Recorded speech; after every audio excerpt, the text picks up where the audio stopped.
इसे सांसों का आपातकाल ही समझ लीजिए, क्योंकि देश की राजधानी में आज भी पॉल्यूशन से कोई राहत नहीं मिली। उल्टा रविवार की सुबह प्रदूषण का लेवल 500 के पार पहुंच गया। आंकड़ों की बात की जाए तो इस स्तर के AQI को खतरनाक कैटेगरी में रखा जाता है, यानी कि इस हवा में सांस लेना आपके लिए खतरनाक हो सकता है।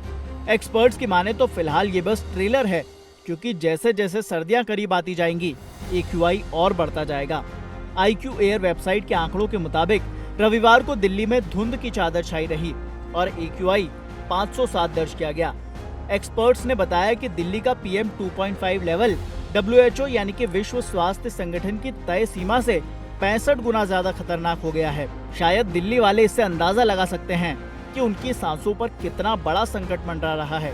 आंकड़ों के मुताबिक AQI अगर 200 से 300 के बीच है तो इसे खराब कैटेगरी में रखा जाता है।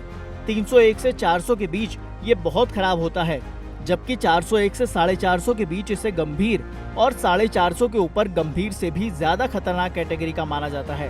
केंद्रीय प्रदूषण नियंत्रण बोर्ड के मुताबिक रविवार की सुबह 7 बजे दिल्ली के आनंद विहार का एयर इंडेक्स 427, अलीपुर का AQI 373, जहांगीरपुरी का 394, चांदनी चौक का 289, द्वारका का 385 और इसी तरह से नजफगढ़ और नरेला का AQI भी 350 से 400 के बीच रिकॉर्ड किया गया। एक्सपर्ट्स का मानना है कि ये गंभीर समस्या है। इससे न केवल दिल्ली के लोगों को खतरा है, बल्कि पर्यटन उद्योग भी काफी हद तक प्रभावित हो रहा है।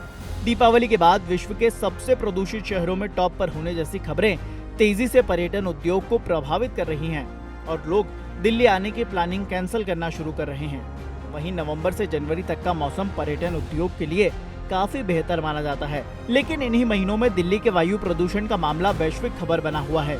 उधर पर्यटन तो छोड़िए, दिल्ली वाले भी इस प्रदूषण में बाहर निकलने से बच रहे हैं। काफी दिक्कत है पोल्यूशन को लेके। यहाँ पर अगर आप देखोगे आसपास तो भी हवा में ही लग रहा है कि पोल्यूशन है। सांस लेने में थोड़ा ज्यादा तकलीफ तो होता ही है। एक बार आप वर्कआउट करो, नॉर्मल चलने में पता नहीं चलता, पर अगर आप थोड़ी साइकिलिंग करोगे, जॉगिंग करोगे, कोई भारी काम करोगे तो फिर आपको पता चलेगा कि काफी तकलीफ हो रही है सांस लेने में। और अभी मैं बाहर से ही आया हूँ, इंडिया के बाहर से, बट यहाँ पर आते ही अलग सी एक स्मेल थी देश में, दिल्ली में उतरते ही। तो अच्छी बात नहीं है। मुझे भी लगता है कि कुछ करना चाहिए इस चीज के ऊपर। दिल्ली वालों को इस पोल्यूशन की आदत हो चुकी है, पर हो भी नहीं सकता इसका कुछ। आजकल जो कहते हैं पराली जल रही है, 2 दिन से दिवाली है, पटाखे जल रहे हैं, तो इतना थोड़ा बहुत तो चलेगा। आंखों में जलन वगैरह होना ये सभी स्वाभाविक है, वो सभी के लिए है। थोड़ा गले में खराश होना वगैरह, बट इसके लिए आप अपने हाइड्रेशन को लेवल को ओके रखें, फिटनेस का लेवल का ध्यान रखें, तो सभी चीजें ओवरकम हो सकती है। बाकी जो भी दिवाली गई है उसमें जो फायर क्रैकर्स बर्स्ट हुए उससे ज्यादा एक्सलेट हुआ है ये जो प्रॉब्लम हुआ है।